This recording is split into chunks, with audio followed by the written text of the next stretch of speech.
Magluluto tayo guys. Magpiprito tayo ng manok.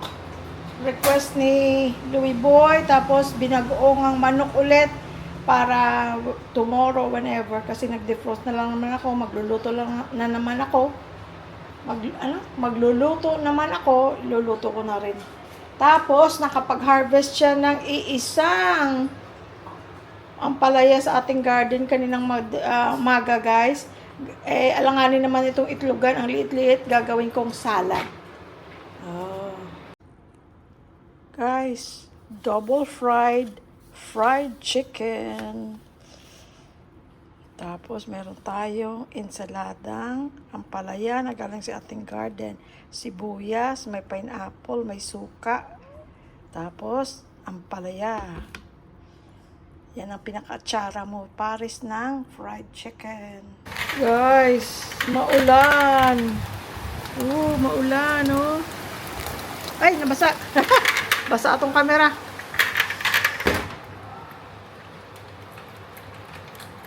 So guys, magluluto tayo sa ating low sugar rice cooker for the first time. So, hinugasan ko na yung inner basket niya, yung steamer niya, tsaka syempre yung bowl sa loob na glass. Ito guys, hinugasan ko na rin yan.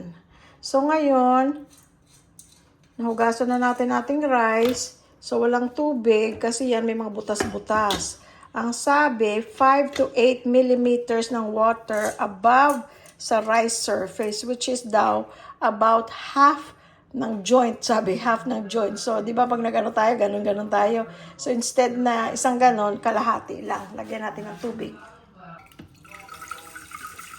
So, lumulusot yung tubig dun, di ba, sa ilalim. So, yung iniluluto natin, guys, is 2 cups. Yung rice cooker cup. 2 cups ito. Yun lang yatang maximum dito sa low sugar setting. Otherwise, kasi pwede kang magluto dyan directly sa bowl, di ba? Removable tong ating bowl. Ayan, removable yan. Pwede kang dumiretso magluto dyan and then you cook like normal sa normal rice cooker or sa regular rice cooker. So, hindi pa natabunan ng ating rice. So, dagdag pa tayo ng tubig. Hanggang malinis yung ating kamay guys ha. Naghugas tayo. So, diba guys, magluluto tayo ng regular na pagluto. Ito, this is not enough water. Pero, first time natin to, tingnan natin kung next time natin kailangan i-adjust. But right now, I will do like half joint. Diba? Joint yan. So, half lang or ganyan. Gusto mo, ayan, parang half na yan. Okay na yan. Tapos, pag kumulo yan, mamaya pakita ko. Kasi ang pagkukulo ng tubig, kasi ang tubig hanggang na dyan na, oh. Kukulo yan, tapos pag patapos na, bababa yung tubig, maiiwan sa tubig ang mga about 35% ng starch. Kaya yun tinatawag nilang low sugar. So, isasara na natin. Tapos, tingnan natin. Low sugar. Saan ito? Menu. Slow cooking. May slow cooking pa pala ito. Low sugar. Ayun ang kailangan natin, low sugar rice. Tapos, start. Kasi yan na siya ang low sugar, guys. O, yan o. Andyan yung linya. So, pipiliin lang menu. Tapos, start. Tapos, pakita ko sa inyo kung anong mangyayari pag kumulo na. Okay? Ayan, guys. Nakikita nyo? Kumukulo. So, dahil may butas-butas yung ating kaldero, yung inner pot, para siyang strainer, syempre yung tubig pumupunta doon, lulutuin niya. Pagka matapos na, bababa na yung tubig, maluluto na yung kanin mo. Kaya siya tinatawag na low sugar kasi some of the starch, some lang ha, hindi lahat. At ganun pa man, hindi kailangang damihan ang kain ng kanin dahil kasi low sugar nga, dami mo naman kinain, ganun din yun, no? Kaya lang pag masarap ang ulam, yun ang problem. So mamaya yan guys, pagbaba na ng tubig, maluluto na siya. Ngayon, sabi ni Louie Boy, baka wala ng lasa ang kanin. Sabi ko, kumakain ka nga ng shirataki, yun talaga, ano yun, hindi siya rice. So, kung sa lasa lang, mas malasa pa rin ito, for sure. So, abangan natin guys kung anong mangyayari dyan pag luto na. So, ano pa rin siya, oh. Sa low sugar. Yan na guys, oh. Bumaba na tubig hanggang dyan na lang. O kanina, di ba? Hanggang doon. Ngayon na dyan na lang. Tapos sisilipin natin guys, ha. Ayan, oh. Luto na! Ito guys, try naman natin ngayon na diretso sa glass bowl or sa glass pot. Doon tayo magsasaing. Sky! We will play after this. Let me cook muna, let me saing muna. Ito na guys ang ating glass bowl, yung inner pot niya.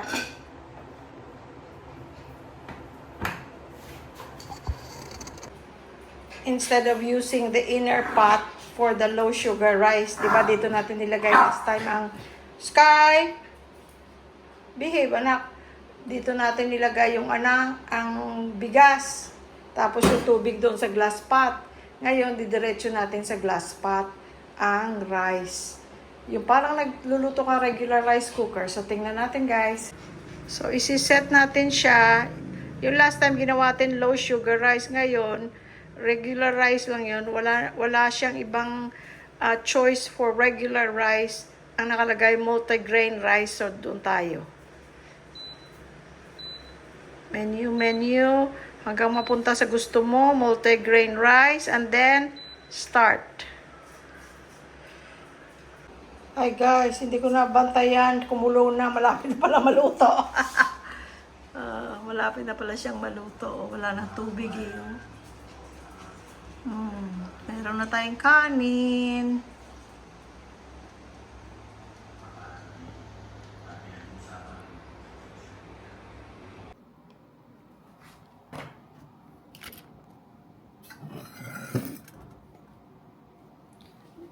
Guys, ito yung sinasabi ko, oh, na nabili ko sa Lazada. I forgot the name. Parang hair straightener, o pwede mo rin gusto mag-wave. Pero ang gusto ko sa kanya, cordless. Rechargeable. Kasi hindi ko naman kailangan ng yung pang-grabe talaga na magpa-plancha. Kasi straight pa naman ang buko from the keratin treatment. Buko kayo dyan. Groceries kayo dyan. Gulay-gulay. Bigat. Ako na mag-aayos niyan. Pakita ko lang sa kanila to. Gusto kong i-share. It's not sponsored. It's not anything. I just want to share. Alam niyo naman ako si share. O, diba? Alam niyo guys, magkano lang ito? At sabihin ko muna. Oh, matigas siya, hindi siya malambot. Rechargeable. Hanggang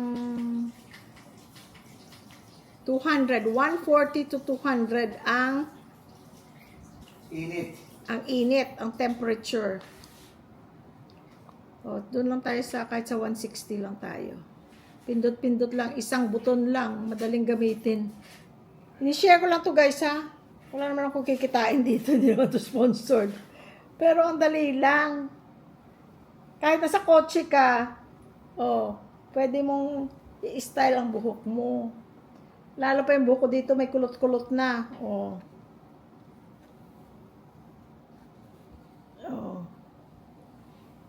diba? Lalo pa on the go ka. Sabi ko sana kung mayroon ako nito nung nagtatrabaho ako. Eh di pag nasa traffic ako, pwede kong gamitin yan. May init siya. Kasi ang buko, normally may waves. O, diba? Tapos dito kulot-kulot na. Kaya kailangan natin straight. Parang ka lang nagsusuklay, pero may init. Hindi masakit. Yung ano niya, teeth niya, mahaba enough. Mga 1 inch siguro to. Yeah, mga 1 inch ang, ang bristles. Kaya pumapasok yung buhok. Kasi pag masyadong maiksi, hindi papasok ang buhok. Pero ito na papasok ko. Lalo pa may, naman ang buhok, hindi naman makapal. Kaya gusto ko guys. Oh, kasi kahit nasa kotse ka nito, oh. Kasi nasa aeroplano ka nito, oh. Pwede, oh. Parang suklay lang, oh. Oh. O, diba? Yung book mong nagpa-fly away dyan, ayaw mong mag-fly away. Oh. Hindi nakakapasok. Oh. Pero may init. Enough siya makakapag-straight. Or kung gusto mong pa-wave-wave, gawin mo rin. Pwede rin, o, diba? Ay, ang ganda. Gusto ko pa guys, pink. Tapos meron ito purple, may blue, light blue, lavender, white, at saka itong baby pink. Oh, gusto ko rin yung lavender. Pero ito na lang, pink. Mas gusto ko yung pink. Tapos patayin mo, ganun lang. O, diba? O, dyan, rechargeable. I don't know how long it will last, but it seems sturdy. Hindi siya flimsy. May bigat siya. Tapos alam niyo guys, magkano na ito? Nakikita ko na to noon na ginagamit ng isang artista, ng mga influencer. Pero akala ko napakamahal, kaya hindi ako na-interesado malaman. Kaya lang nung minsan, nakita ko, ha? 700 pesos lang pala yun. Ang kagandahan pa. Nung nag-decide na akong bumili, kasi tiningnan ko muna kung maganda ang mga tawag dito, ang mga review. Ang kagandahan pa guys, nung nabili ko siya, nagla-live selling. So, merong minus. Naging na lang, 532 with free shipping pa. Oh, for $10, less than $10. Kasi, nung pumunta kami dito, umuwi na kami dito sa Pilipinas, yung mga gamit kong pambuhok, pinamigay ko na. Yung iba nga tinapon ko na dahil kasi, sabi ko, naman, 110 naman, di ko magamit sa Pilipinas. Tapos, sabi ko,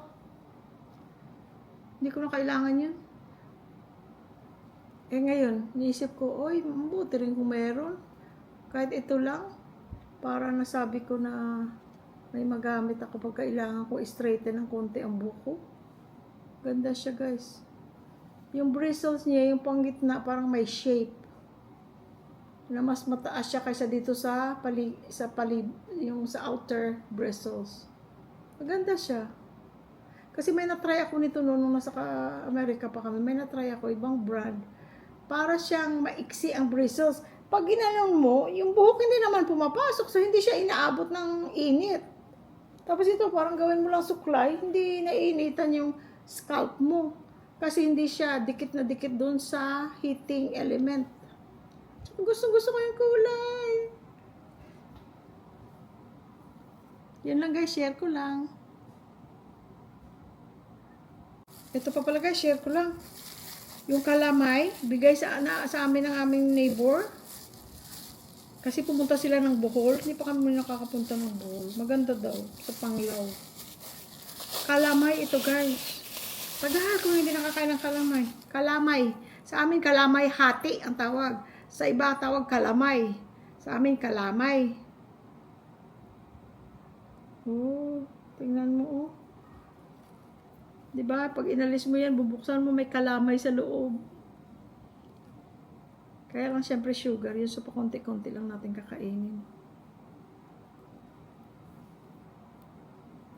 Sarap nito. Maraming salamat, neighbor!